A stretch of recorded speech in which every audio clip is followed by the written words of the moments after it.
My name is Olivia Pina, captain in the United States Army.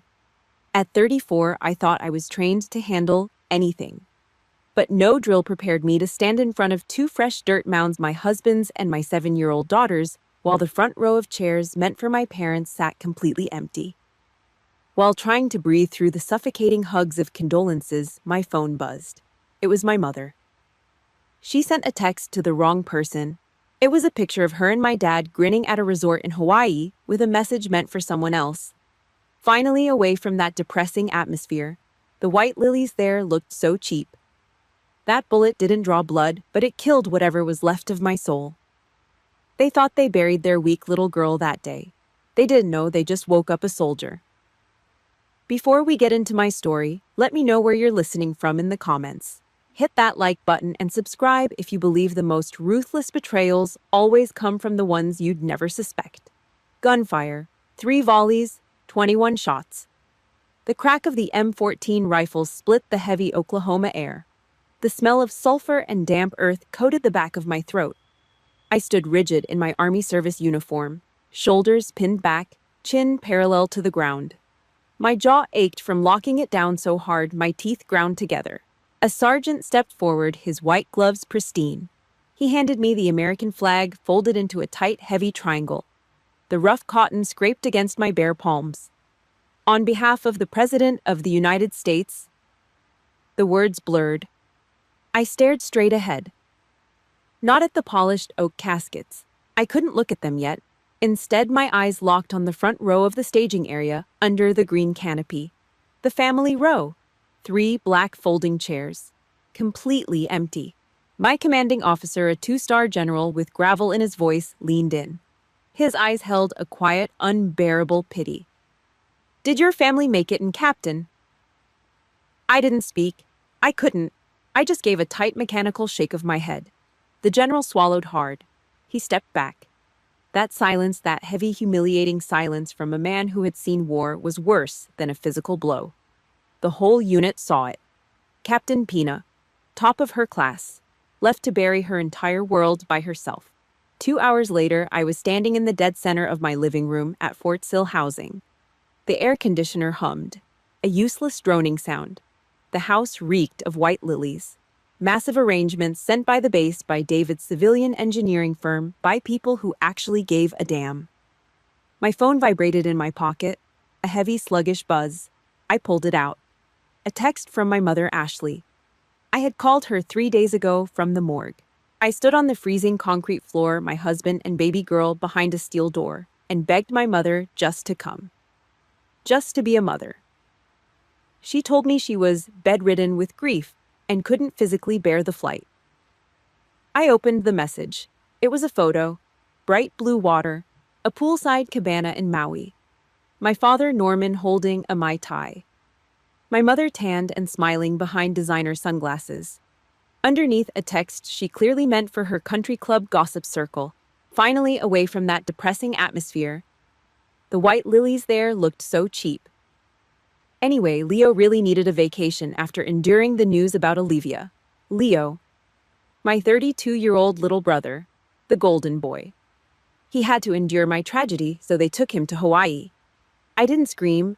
I didn't throw the phone against the wall. I just stared at the screen until it went black. Acid chewed through my stomach lining. My own mother looked at the slaughter of my family and saw nothing but an inconvenience to her favorite son's mood.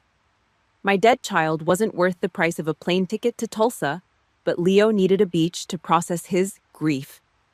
I looked around the house. The silence pressed against my eardrums. By the front door, Sophia's pink light-up sneakers sat crooked on the mat. On the fridge, a crayon drawing of our dog held up by a cheap plastic magnet. On the coffee table, David's mug. A dark ring of dried coffee still stuck to the bottom. The chaplain's knock on my door 3 nights ago echoed in my skull. The flashing red and blue lights on the interstate. The mangled steel of our family SUV. A drunk driver crossing the median at 80 miles an hour. In a split second, I went from a wife and a mother to a ghost haunting my own life. And my parents ran away to the beach. My knees gave out. I hit the hardwood floor hard. The sharp pain shot up my shins, but I welcomed it. It was something real. Something I could process.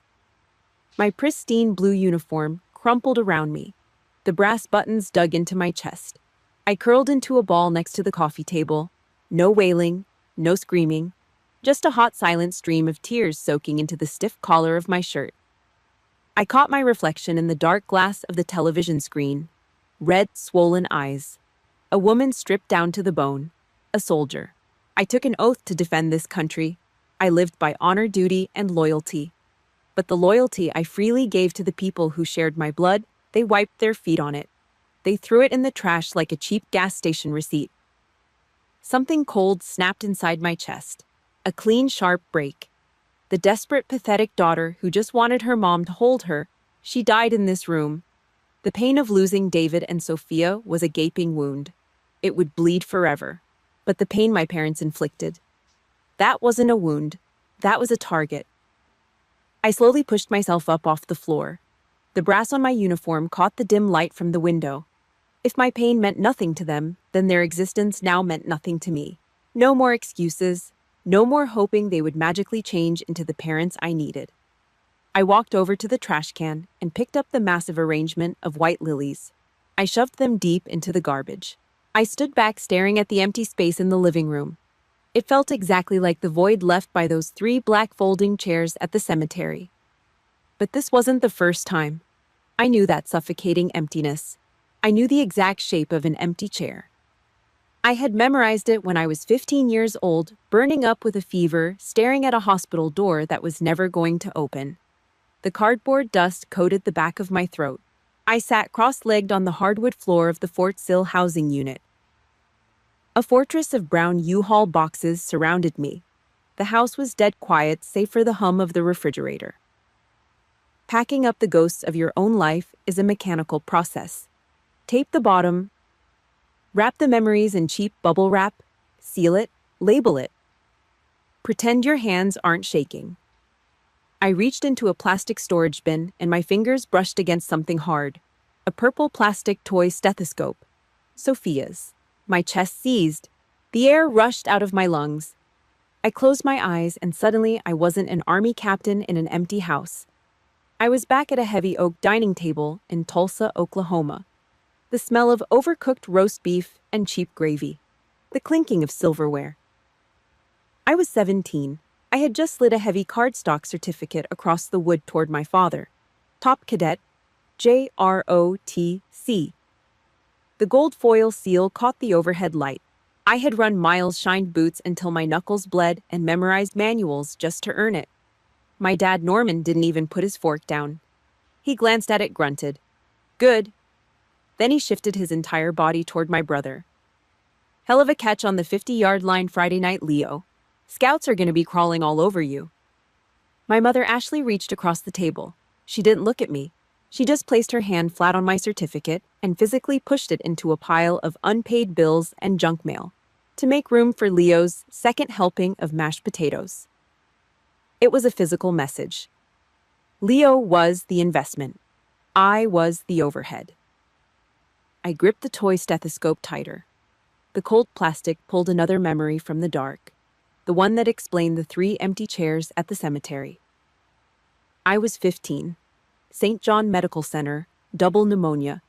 I remember the sharp smell of industrial bleach and the rhythmic hollow beep of the heart monitor. I was drowning in my own lung fluid. My skin burned. The IV needle dug into a bruised vein on the back of my hand every time I shivered. I turned my head on the stiff hospital pillow and stared at the cheap vinyl chair next to the bed. It was completely empty. My parents were in a Ford Expedition hauling a trailer down I-35 south to Dallas. Leo had an audition, a gig for some no-name garage band that played bad cover songs. The heavy plastic landline on the hospital wall rang. A nurse handed it to me. It was Mom. I could hear the loud hum of highway tires over the receiver. The nurses get paid to keep you breathing, Olivia, she said, her voice dripping with irritation. Leo can't miss this shot. We'll be back Sunday. Click. Dial tone. I lay there staring at the acoustic ceiling tiles.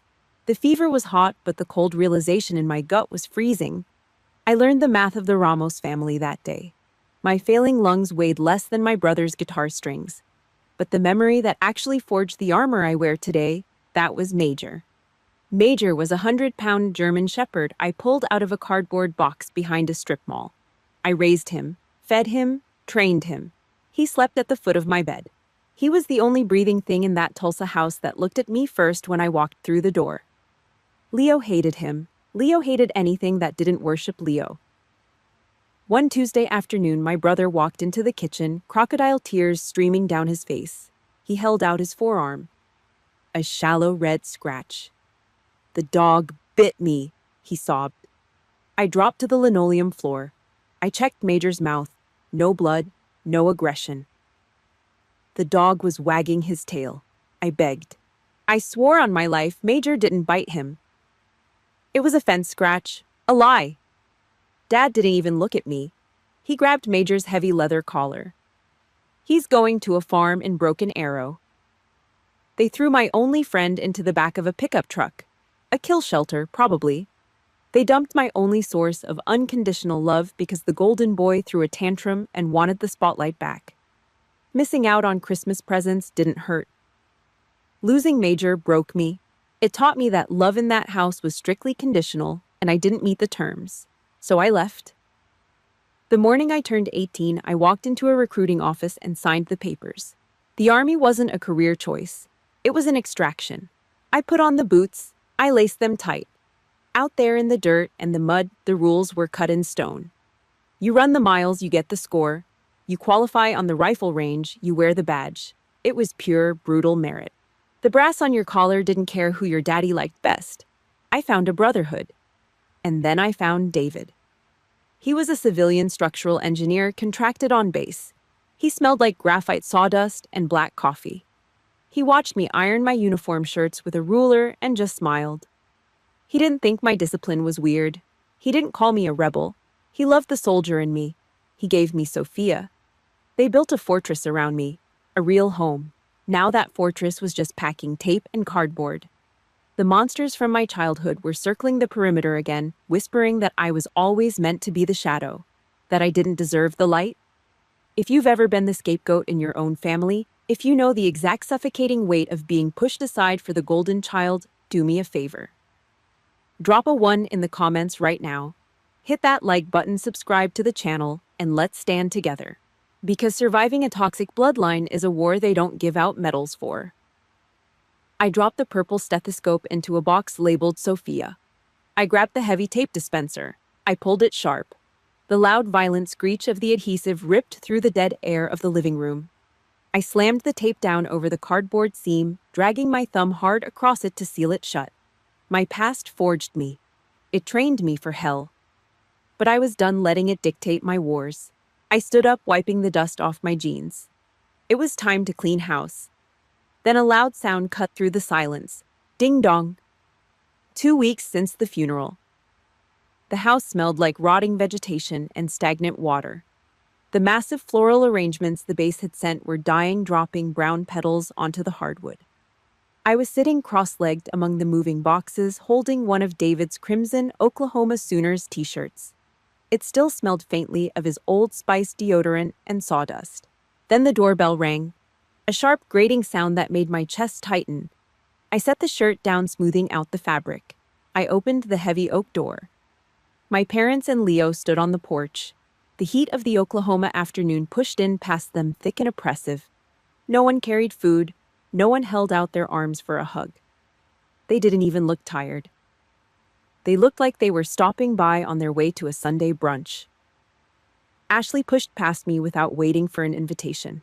Her heels clicked sharply against the floorboards. She stopped in the middle of the living room, wrinkling her nose at the cardboard boxes and the dying lilies. "I know things are hard right now, Olivia," she said, her voice carrying that fake syrupy tone she used when talking to the cashier at Whole Foods. "But life goes on. You can't just sit in the dark." It wasn't a condolence. It was an opening statement. Norman followed her in his hands shoved deep into his golf slacks. Leo trailed behind, holding a venti iced coffee, sucking on the green straw. They walked straight over to the navy blue sectional couch. They sat down right in the middle cushion, the exact spot where David used to read bedtime stories to Sophia. A cold spike of nausea hit the back of my throat. I stayed standing near the door. My posture shifted instantly. Shoulders back, feet shoulder width apart. Parade rest. We need to talk about the future, Norman said, not looking at me.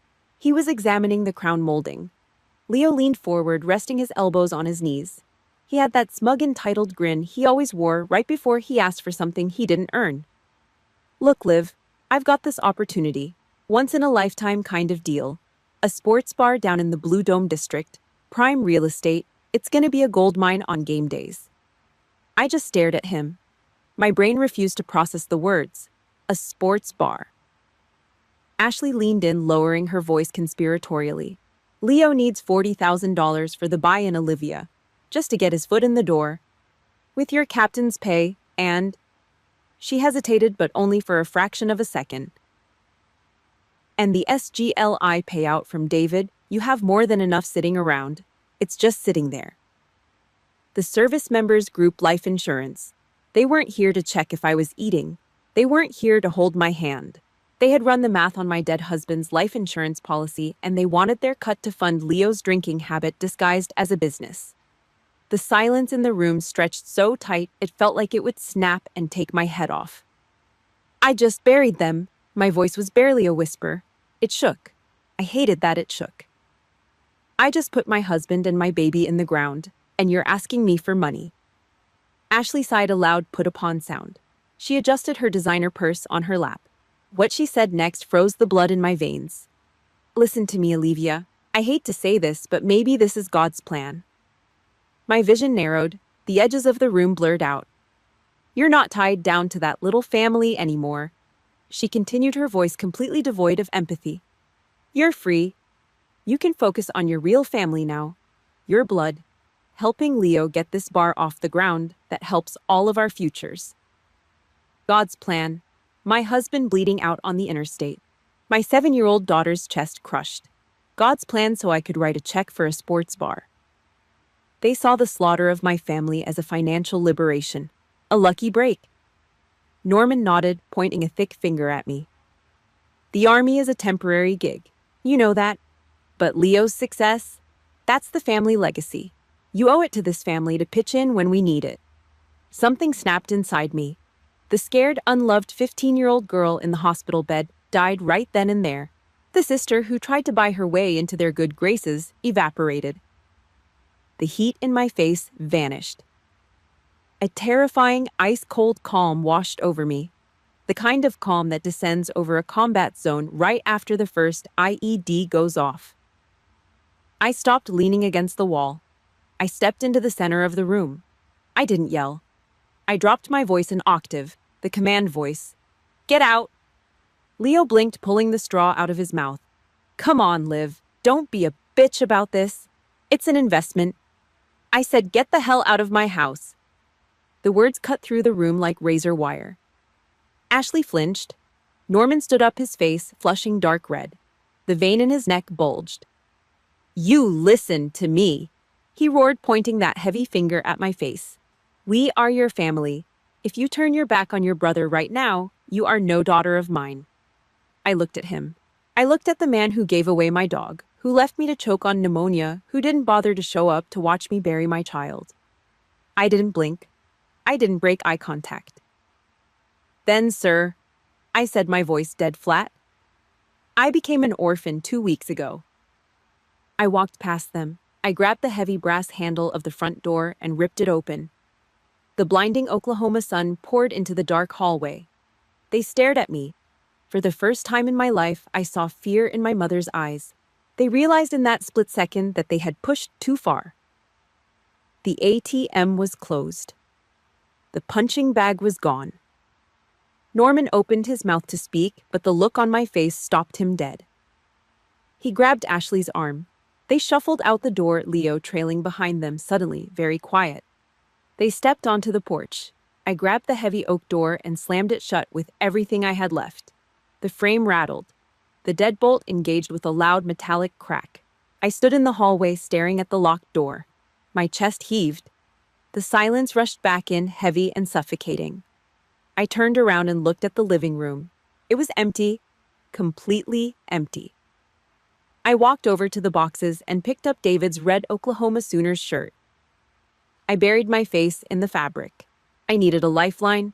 I needed someone who wouldn't look at my grief and see a dollar sign. I pulled my phone out of my pocket and scrolled to a number I hadn't dialed in 3 years. My thumb hovered over the glowing screen.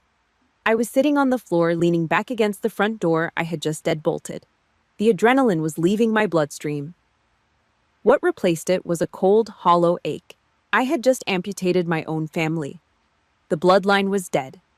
And the family I'd built, David and Sophia, was buried under 6 feet of Oklahoma dirt. I was an island. I closed my eyes. A single memory cut through the fog. The funeral, back in the back row, far away from the polished brass and the empty family chairs. A man in a dark, ill-fitting suit. He stood at attention the entire hour. He didn't approach the casket. He didn't offer empty platitudes. He just stood the watch. Uncle Hector, Norman's younger brother. A Marine Corps veteran who lived out on a patch of scrub brush and dirt in rural Oklahoma. The black sheep of the Ramos family because he drove a beat-up Ford and didn't care about country club memberships. I pressed call. It rang 3 times. A gruff voice picked up over the sound of a tractor engine. Hector. Uncle Hector, it's Olivia. My voice broke. I didn't want it to, but the dam cracked. I pulled my knees to my chest, and the words just spilled out. The ugly, humiliating truth. The text message from Maui. The white lilies. The blue couch. The demand for David's SGLI payout to fund a sports bar. I waited for the judgment. I expected the usual family line. They're grieving too, Olivia. You need to be understanding. Instead, the tractor engine shut off.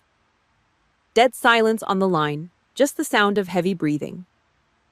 When Hector finally spoke, his voice was tight, vibrating with a quiet, lethal anger. You listen to me, Olivia. He said the words slow and deliberate. You did nothing wrong, not a damn thing. You are a captain in the United States Army.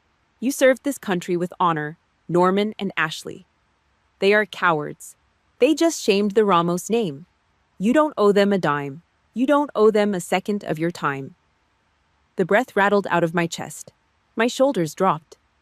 For the first time in 34 years, an adult in my bloodline looked at the dynamic, pointed at my parents, and called it exactly what it was. I'm leaving now, Hector said.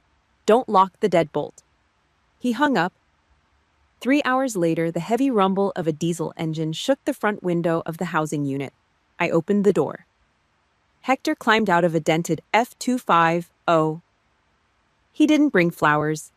He carried a stained, heavy-duty insulated cooler in one hand and a faded canvas duffel bag in the other.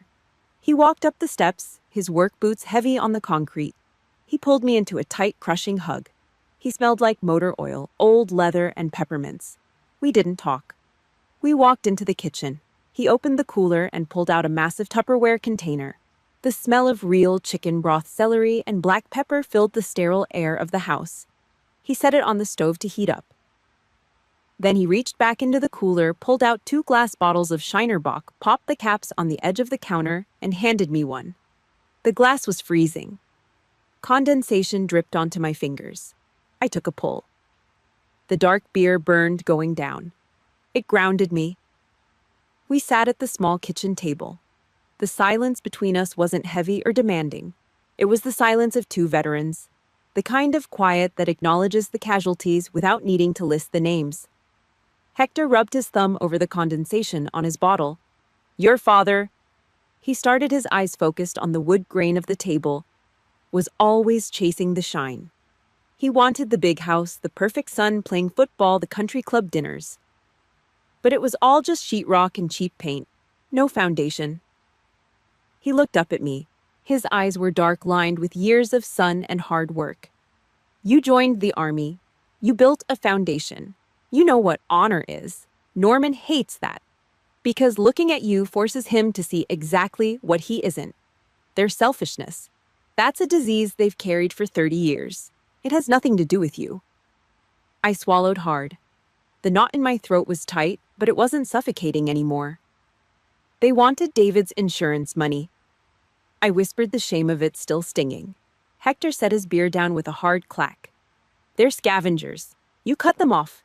That was a tactical decision. The right one. He leaned forward, resting his forearms on the table.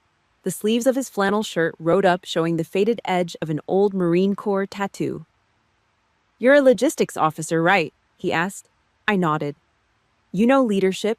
You know strategic planning. You know risk management. You kept entire forward operating bases running in the desert." He tapped the table with his index finger. Hard. "That's not just soldier stuff, Olivia. That's executive leadership. That's power." I stared at him, the gears in my head slowly starting to grind forward. "Don't let them define you." Hector said, his voice dropping into a command. "Don't let this empty house define you. Use what the uniform taught you. Build something of your own. Build a legacy that David and Sophia would be proud to look at." He wasn't offering me sympathy. He was issuing a fragmentary order. He was handing me a weapon.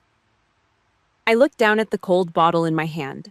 I wasn't just a grieving widow. I wasn't just a scapegoat daughter. I was a commander.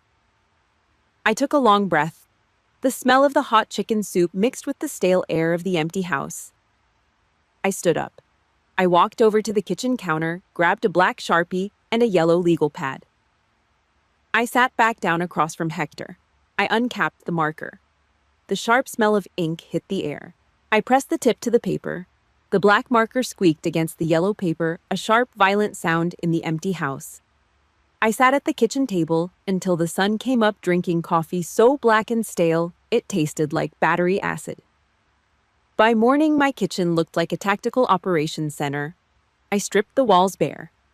Instead of maps of the Afghan desert, I covered the drywall with neon sticky notes. Strengths, weaknesses, opportunities, threats. I stared at the paper. I was a logistics officer. I knew how to move heavy equipment through hostile territory. I knew how to secure a perimeter against people who wanted to kill us. Keeping a commercial warehouse safe in Oklahoma, that was just basic math. The next week, I submitted my separation paperwork. I took off the uniform for the last time. Then I drove to the bank. I took every single dime of my savings and the entire SGLI payout from David's death, the exact money my parents wanted to burn on a sports bar. And I opened a business account, Pana Secure Solutions. It was a vow, a heavy ironclad promise to the ghosts living in my heart. The first 6 months were a brutal, grinding war of attrition.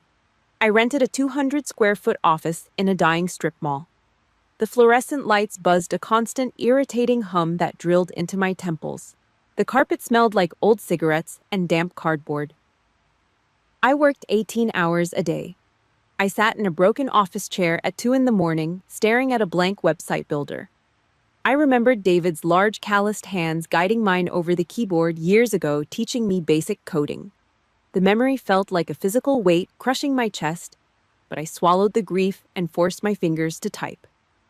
Then came the cold calls, the rejections, the meetings. I walked into boardrooms wearing a sharp black suit, carrying a leather folio. And I hit a brick wall. The corporate world of the South was still an old boys' club. They saw a 34-year-old woman and immediately checked out. I remember one meeting in particular, a manufacturing firm in Broken Arrow. The owner sat behind a massive mahogany desk, leaning back in his leather chair. The room smelled of expensive cigars and cheap arrogance. He looked at my proposal, then looked at me over the rim of his reading glasses. "It's a nice presentation, Captain," he said, drawing out my rank like it was a punchline. "But let's be real. What does a little girl know about locking down a 50,000-square-foot industrial plant?" My jaw tightened. I didn't raise my voice. I didn't cross my arms. I planted my boots flat on the carpet, straightened my spine, and locked eyes with him. "Sir?" I said, my voice dead flat and cold as ice. I spent my 20s planning security for forward operating bases in active war zones. I secured perimeters against coordinated mortar strikes. Your plant makes cardboard boxes. With all due respect, your facility is significantly less complex. He stopped smiling. He signed the contract 2 days later. But I knew I couldn't scale the operation alone. I needed a squad. I started going to local veteran support groups, I went to the dive bars near the base. I looked for the guys staring a hole through the wall. The men and women who survived the sand and the blood only to come home and get crushed by the quiet. The ones who lost their purpose the day they handed in their rifles. I didn't just offer them a job paying hourly wages. I offered them a mission. I hired a former combat medic to run my dispatch.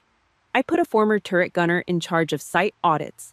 We didn't have employees, we had a fire team. We operated on military time. We communicated with precision. We treated every client asset like an outpost.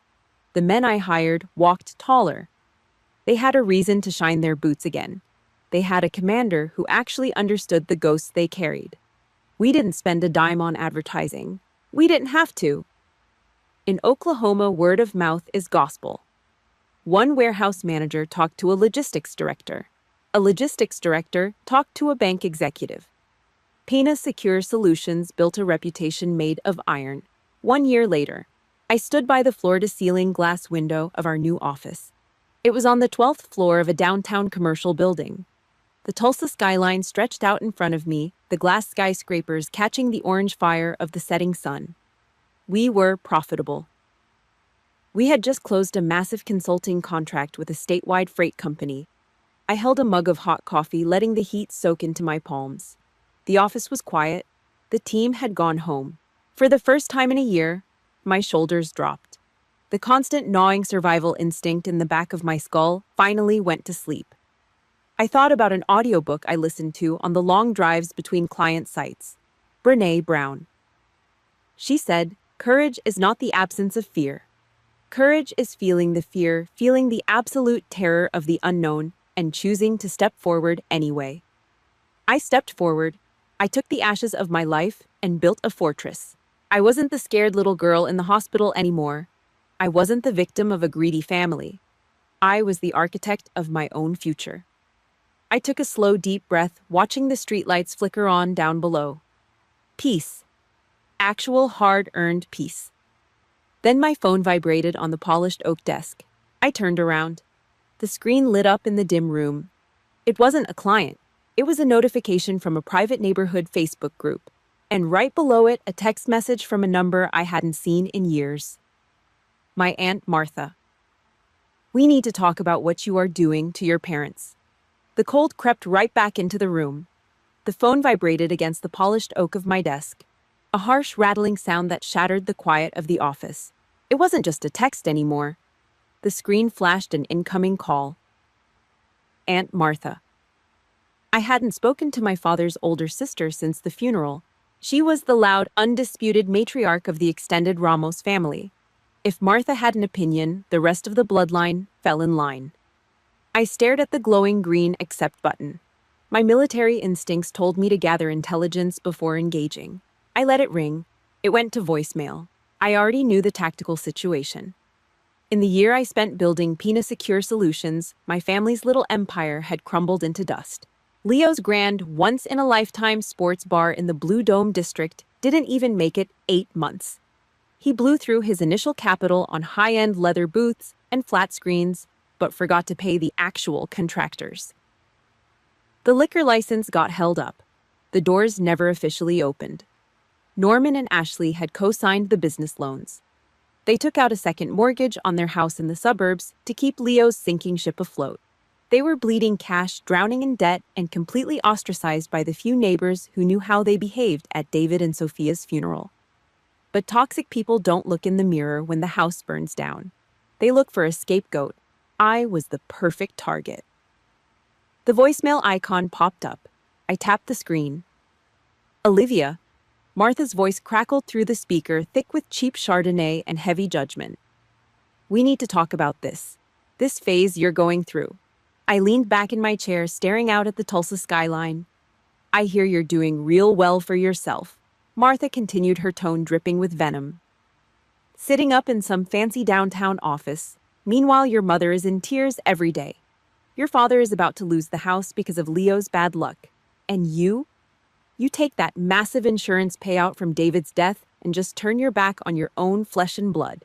How can you be so cold? Olivia, money changes people. Don't forget where you came from." The line went dead. I set the phone down. My jaw locked so hard my molars ached. Bad luck. She called Leo's incompetence, and my parents' greed bad luck. They hadn't just written me off. They had actively rewritten history. They launched a smear campaign. They painted me as the greedy, ungrateful daughter who cashed in on her dead husband and abandoned her starving family. I thought my silence, the strict no-contact rule I put in place, was a shield. I was wrong. To a liar, your silence is just a blank canvas for them to paint their own narrative. A sharp ping came from my laptop, an email from Uncle Hector. The subject line was blank. I clicked it open. It was a single image attachment, a screenshot from the Oak Creek Estates homeowners' private Facebook group, a closed online circle where the suburbanites gathered to complain about lawn heights and spread neighborhood gossip. The post was from my mother. It breaks a mother's heart to write this, the post began. Norman and I are going through a terrible financial hardship. We tried to keep it in the family, but we are drowning. What hurts the most isn't the money, it's the betrayal. I leaned closer to the monitor. The air in the room suddenly felt freezing. When we lost our son-in-law and our beautiful granddaughter, we thought it would bring us closer. Instead, our daughter Olivia took the massive life insurance money and walked away. She bought a new life. She refuses to answer our calls. She watched her brother's business fail and her parents face foreclosure, and she did nothing. We raised her to value family above all else. I just pray she remembers that before she's a captain, she's a daughter. 86 likes, 40 comments offering prayers and expressing disgust at my greed. My hands started to shake, not from sadness, from a rage so pure and hot it burned the oxygen out of my lungs. They didn't just play the victim. They didn't just lie about the money. They weaponized my rank. They took the title of captain, a title I bled for, a title I earned leading soldiers in the dirt while Leo was hungover on a Tuesday, and they used it to call me a traitor. I stared at the words, massive life insurance money. They were dragging David's memory through the mud to cover their own bounced checks. I closed the browser. I didn't cry. You don't cry when the enemy breaches the wire. You return fire. In the army, the core ethos is drilled into your bone marrow. I will never leave a fallen comrade. For the past year, I thought I was honoring David and Sophia by walking away, by building something quiet and successful. But my honor was taking sniper fire. The truth was my comrade now, and it was bleeding out in the dirt of suburban gossip. If you've ever had a toxic family member run a smear campaign against you typing out lies on the internet while playing the absolute victim, drop the word truth in the comments right now. Hit that like button, subscribe to the channel, and let me know I'm not the only one who had to go to war just to clear my own name. I opened my email inbox. Sitting right at the top unread was an automated message from Aunt Martha, an invitation to the annual Ramos family reunion. Next Saturday, 6 p.m. The venue was the Sputter, an old-school, iconic steakhouse in Tulsa. Dark wood vintage oil industry signs on the walls, prime rib. It was where the family went to pretend they were high society. Everyone in the bloodline would be there. Martha, my cousins, Leo, Norman, Ashley. The invitation had 2 buttons at the bottom, accept or decline. They sent it fully expecting me to ignore it. They wanted my absence. My empty chair at that steakhouse would be the ultimate proof of their lies. See? She didn't even show up. She doesn't care. I looked at the framed photo of David and Sophia sitting on my desk. David's smile, Sophia's missing front tooth. I moved the mouse. I didn't hesitate. I didn't second guess. I clicked, accept. Then I picked up my phone and dialed Hector's number. It was time to load the magazines. The high-pitched whine of the laser printer cut through the silence of my home office. It spit out warm paper 1 sheet at a time. I called it Operation Transparency. Emotion was a liability on the battlefield. I needed hard data. I had called Marcus, a buddy from my undergrad years, who now worked as a corporate bankruptcy attorney down in Dallas. I gave him Leo's name and the LLC attached to that failed sports bar. Public records.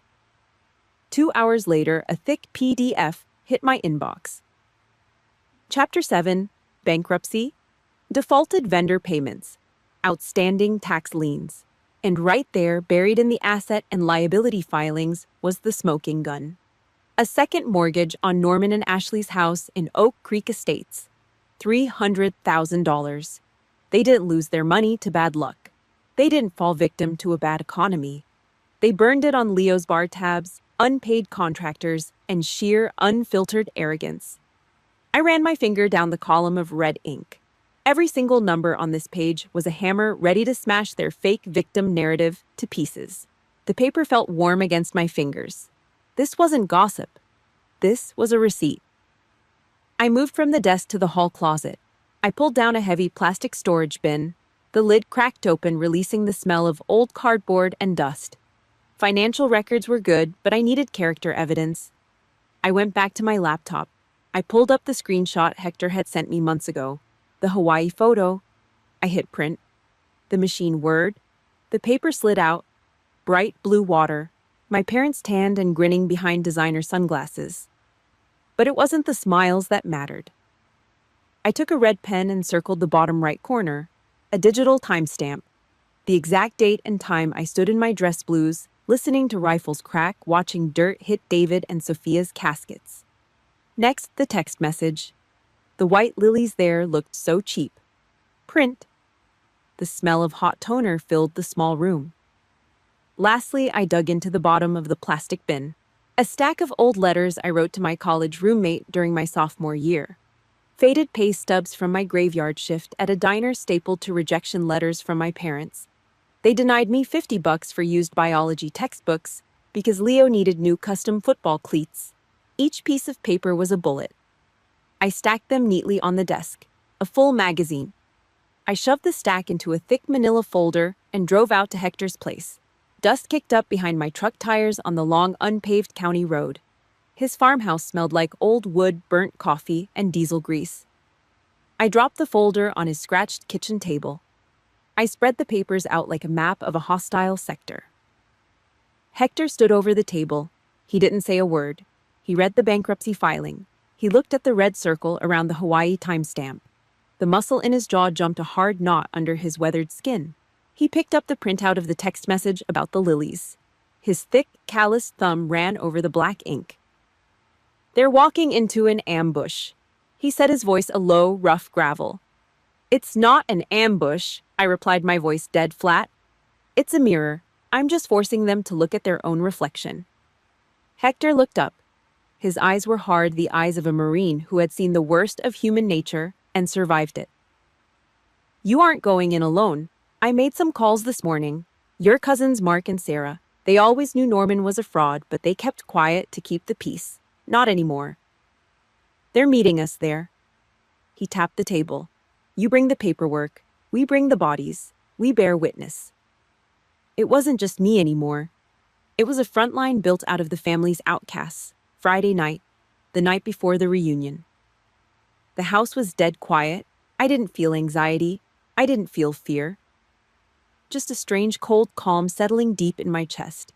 General Patton once said to prepare for the unknown by studying how others coped with the unpredictable. You don't react to the enemy. You plan. You execute.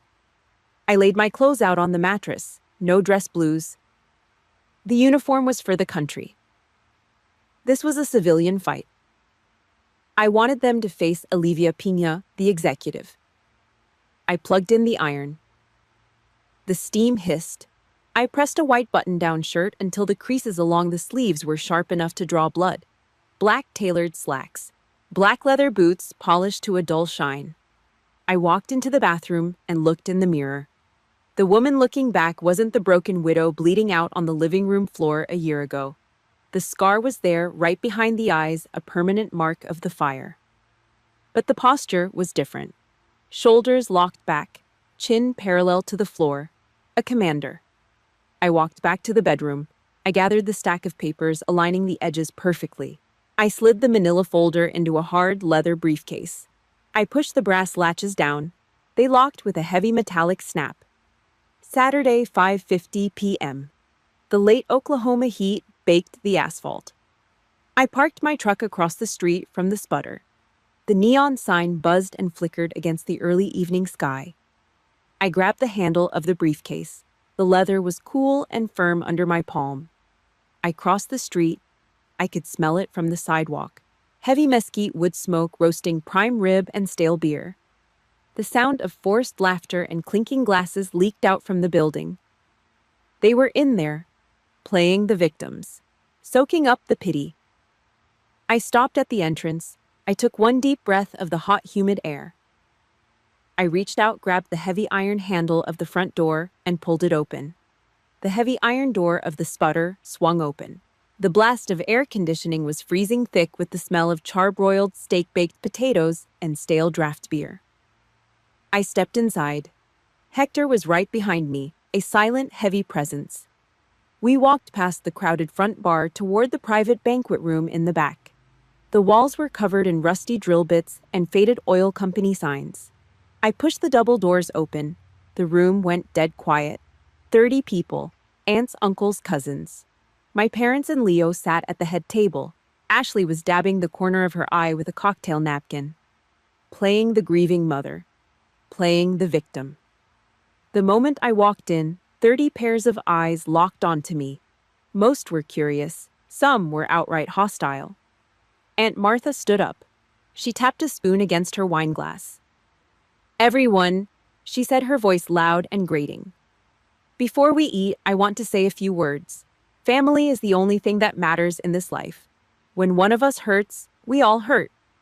She looked directly at me. It was a trap set right out in the open. And when a family is struggling, those who have been blessed with fortune need to open their hearts.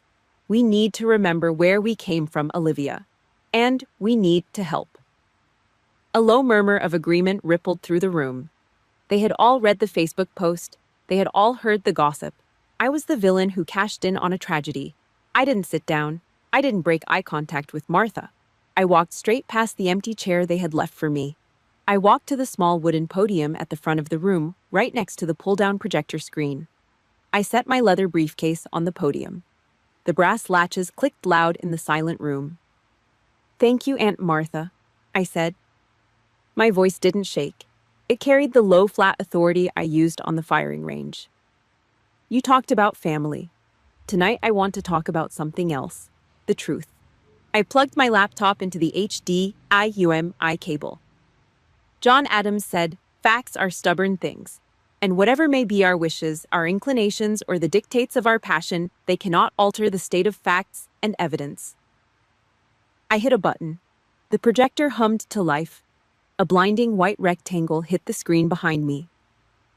"For the past 3 months, a story has been circulating," I said, looking right at Norman and Ashley. "A story that I abandoned my parents in their time of need, that I took a massive insurance payout and turned my back on a family ruined by bad luck." I clicked the mouse. The first document appeared. It was the Chapter 7 bankruptcy filing for Leo's LLC. "This is public record," I stated. "Filed in Tulsa County. This is a list of defaults. Unpaid contractors, unpaid liquor vendors, and right here," I pointed a laser pointer at a specific line of red text, "is a $300,000 second mortgage taken out on the house in Oak Creek Estates to cover business debts that never had a chance of turning a profit. This wasn't bad luck. It was gross mismanagement." The room shifted. The murmur stopped. People were squinting at the screen. And as for my supposed fortune, I continued, my voice colder now. "I didn't take a dime of my husband's life insurance for personal use. I poured every cent of it into starting a security firm, a firm I built working 18-hour days while the people at that head table were begging me to hand over the money to fund a sports bar." Ashley stood up, her face flushed red. "Olivia, stop this. You are embarrassing us." "I haven't started," I said. I clicked the mouse again. The bankruptcy filing vanished. It was replaced by a bright, high-definition photo. The blue water of Maui, the poolside cabana, Norman holding his Mai Tai, Ashley grinning behind her sunglasses. The silence in the banquet room became absolute. It felt like all the oxygen had been sucked out through the vents. "Look at the bottom right corner," I commanded. I circled the digital timestamp with the laser pointer. "That was taken on October 14th at 2 p.m., I said. At the exact moment that photo was snapped, I was standing in front of two open graves at Fort Sill. I was watching a military honor guard fold a flag over my husband's casket. Someone in the back row gasped, a sharp, audible intake of air. I hit the spacebar, the next slide loaded. The screenshot of the text message. The letters were massive on the screen. Finally, away from that depressing atmosphere, the white lilies there looked so cheap.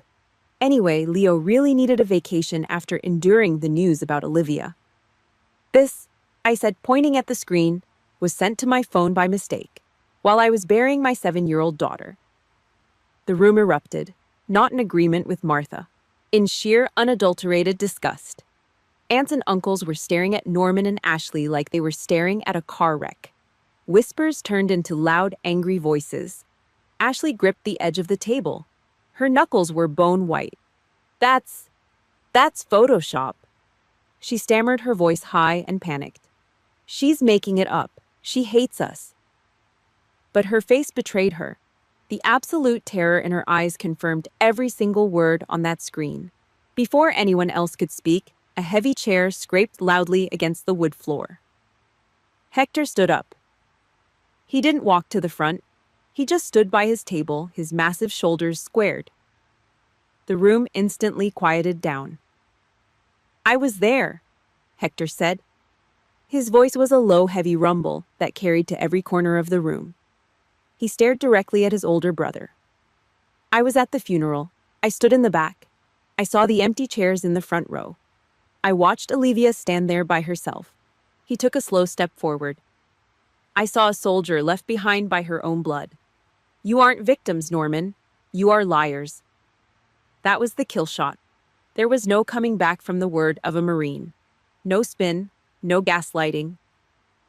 The narrative was dead shot clean through the head. Norman opened his mouth, but nothing came out. He looked at Martha. Martha looked away, her face tight with revulsion. He looked at his nieces and nephews. They were staring at him with pure contempt. The mask was gone. The ugly, selfish core of the family was out in the open for everyone to see. Norman threw his cloth napkin on the table. He grabbed Ashley by the arm, pulling her out of her chair. Leo was already standing looking at the floor, his face pale. They didn't say a word. They turned and walked quickly toward the double doors.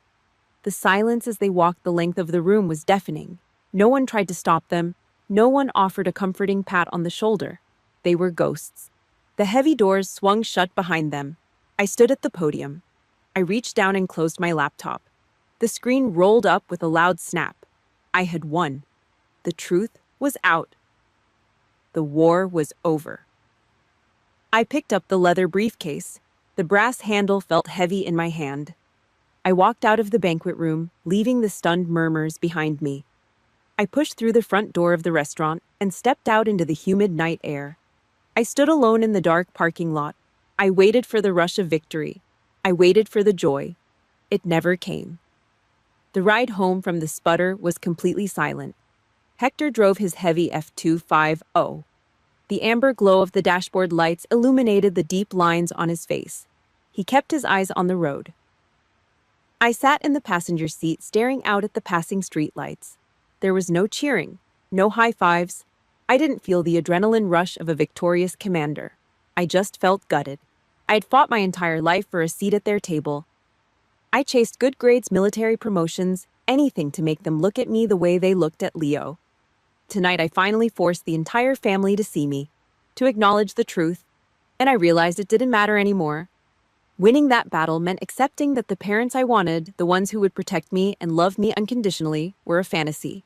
They never existed. The truth had set me free, just like the scripture said, but the freedom was cold and lonely. 3 days later, I was sitting at my desk when my cell phone buzzed. It was an unknown Tulsa number. I hit accept. "Pina." "Liv? Liv, please don't hang up." It was Leo. The smug, entitled drawl was gone. His voice was thin, shaking. He sounded like a cornered animal. "Everything's gone, Liv. The bank is taking the house. Mom can't even get out of bed and Dad won't speak to anyone. Aunt Martha blocked their numbers." A wet, pathetic sniffle came through the speaker. "I know I messed up. I know it. But please, Your family. Just help us out this one last time. We're drowning here. I sat perfectly still. The leather chair squeaked slightly under my weight. 6 months ago, that call would have triggered a panic attack. A year ago, it would have sent me reaching for my checkbook out of a desperate need to fix things. Now, I felt nothing. Not anger, not pity, just a profound, heavy exhaustion. He wasn't sorry for what they did to me. He was sorry that the consequences had finally arrived. He wasn't asking for forgiveness. He was looking for another bailout, another ATM. "Liv, are you there?" he pleaded. I didn't say a single word. I pulled the phone away from my ear, looked at the screen, and pressed the red button. Click. I blocked the number. I set the phone face down on the oak desk. It wasn't an act of cruelty. It was an act of survival. You don't negotiate with a fire. You cut off its oxygen. That night back at my quiet house, I opened a drawer and pulled out a yellow legal pad and a pen. I sat at the kitchen table. The same table where Hector had told me to build a legacy. I started to write. I didn't write an angry manifesto. I wrote a letter to Norman, Ashley, and Leo. I wrote down the memory of Dad teaching me how to ride a bike before he lost interest. I wrote down the smell of Mom's perfume when she used to actually hug me. Then I wrote down the cold hospital room, the empty chairs at the funeral, the text message from Maui. I put all the poison down on the paper, not to punish them, to get it out of my own blood. At the bottom of the last page, my handwriting was steady. I forgive you, not because your actions excuse what you did to my family, but because I refuse to carry the weight of your sickness anymore. I wish you peace, but my path will no longer intersect with yours. I folded the yellow pages into thirds. I walked over to the hallway closet, pulled down a cardboard memory box, and dropped the letter inside. I put the lid back on. I would never mail it. The post office doesn't deliver to ghosts. The next morning broke clear and bright. A classic blistering Oklahoma summer day. I drove through the heavy wrought iron gates of the Fort Sill National Cemetery.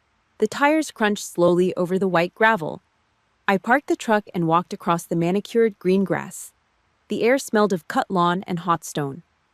I didn't bring white lilies. I brought 2 massive bright bouquets of yellow sunflowers. I stopped in front of the twin granite headstones.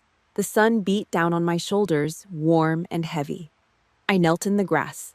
I laid one bouquet in front of David's marker and the other in front of Sophia's smaller stone. I traced the engraved lettering with my index finger. The stone was rough and hot to the touch. I didn't cry. The tears had dried up months ago. A strange, quiet calm settled over me. "I did it, David," I whispered. The wind rustled the dry leaves of a nearby oak tree. I told our story. I kept the perimeter secure. I shifted my hand over to Sophia's headstone. I brushed a blade of grass off the granite. "You and Dad," I said, my voice barely carrying over the wind. "You're the only family I need. You always were." I stood up. I looked out over the endless rows of white marble markers. The pain of losing them was still there. It would always be there, a heavy stone sitting in the bottom of my ribcage. But it was no longer a shackle dragging me down. It was armor. They tried to bury me with their lies, but they forgot I knew how to dig trenches. I turned away from the graves and walked back toward the truck. The keys jingled in my hand. I opened the heavy steel door. 2 years. The grind changed shape. It wasn't the bone-deep 18-hour survival panic anymore. The old office smelling of cheap carpet glue and desperation was gone. The new suite smelled of lemon polish, cold glass, and fresh coffee. I stood in the glass-walled conference room of Pina Secure Solutions. Below, the downtown Tulsa traffic crawled along the sun-baked asphalt. We owned the whole 12th floor. I stepped back from the whiteboard. Marcus, a former Army Ranger with a prosthetic leg and a mind like a steel trap, took the dry erase marker from my hand. He was my VP of operations now. I finally learned how to delegate. I stopped trying to carry every heavy sandbag myself.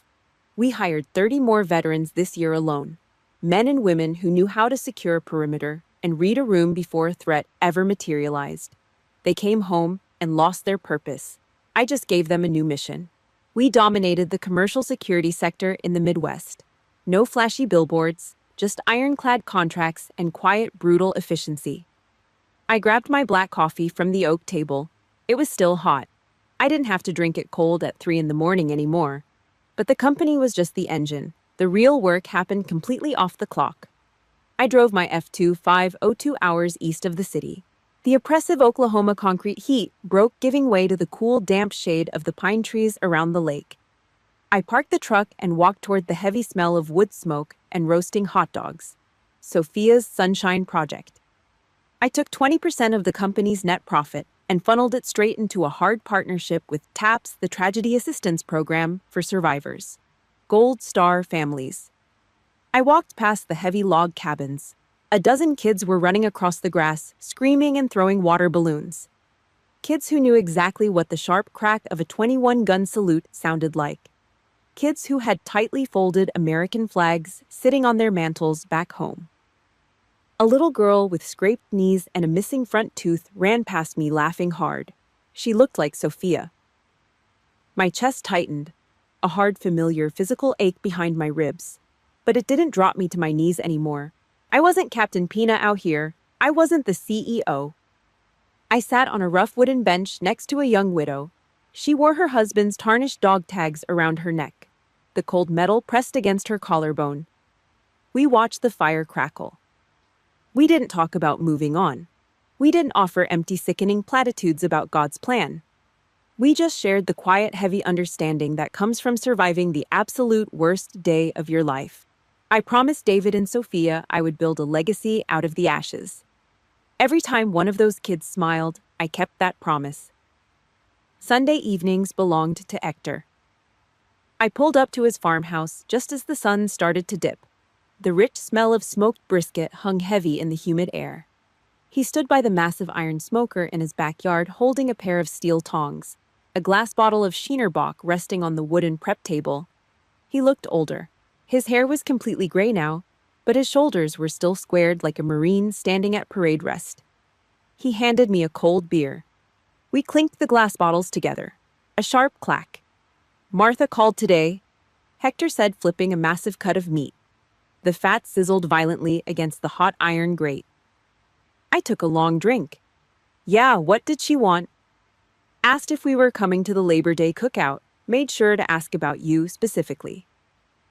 I nodded. After the fallout at the Sputter, the family fractured. Norman, Ashley, and Leo vanished into their own mess of debt foreclosure and denial. I haven't heard their voices in 24 months. I never will again. But the rest of the bloodline, the cousins, the aunts, the uncles who finally saw the ugly truth, they respected the boundary. They called, they showed up.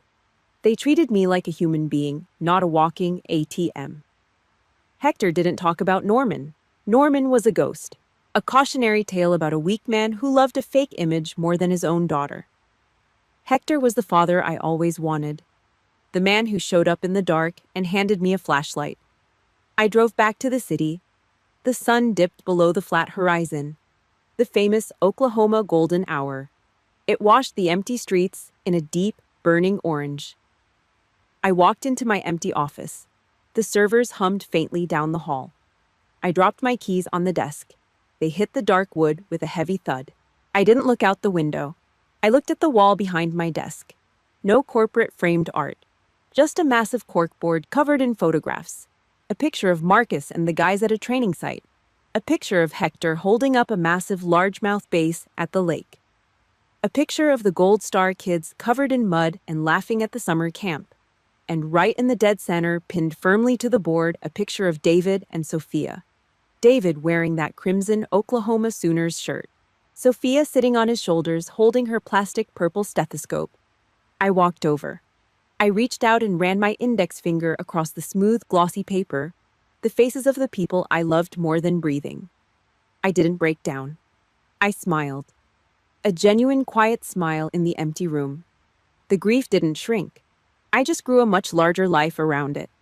I took the ashes of a burned-down house and forged them into solid steel. I am Olivia Pina. A soldier, a mother, a survivor. I drew the line in the dirt and I held it. If my story resonated, hit that like button, leave a comment below, and subscribe to the channel. Thank you so much for listening to my journey. I will see you next time.